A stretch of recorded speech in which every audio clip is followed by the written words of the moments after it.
Experts we spoke to maintain that William Ruto's decision to visit Moreno Ocampo voluntarily does not necessarily mean he is a suspect.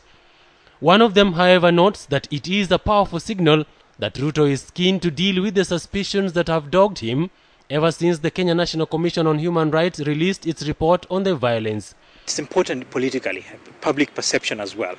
When your name has been mentioned several times in association with the violence, and you come forward and say, I have nothing to hide, I am innocent, and I think that this is the position that Honorable Ruto is taking, that I've heard that my name has been mentioned, but my conscience is clear. I do not think that I've been involved in the crimes that may be said to be linked to me. So I think it creates in the public mind the idea that someone who can actually stand up by themselves and confront, if so to speak, the prosecutor, then they appear to have nothing to hide.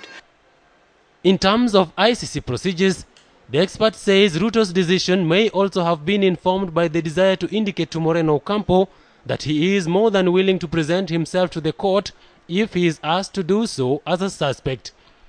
But he adds Ruto may not be seeking any favors or leniency from Ocampo. Under the Rome Statute, it does not allow for plea bargaining. You cannot bargain. Okay, I'll accept this. Then you give me a lower sentence, or you charge me with lesser crimes that you would have. It does not allow for that. That possibility does not exist within the Rome Statute. Although the Rome Statute would not allow Ruto or any other person to incriminate themselves in the statements they give, Ruto's statement may fundamentally change Moreno Ocampo's investigations. It could actually be a game changer. If not for Honorable Ruto alone, probably for other people. Because what he would be saying, I suspect, is that if I've been mentioned wrongly, was my role during this period, and then the prosecutor would decide whether in fact that his story is credible, whether if it punctures holes in the prosecutor's case that he already has. If he has, then he has to rethink his game.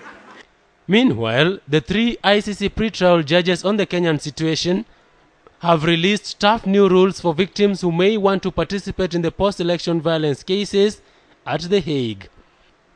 The victims will have to prove that they have suffered harm and that the harm they suffered was directly because of the alleged crime against humanity being tried at the ICC. The rules are meant to lock out false witnesses.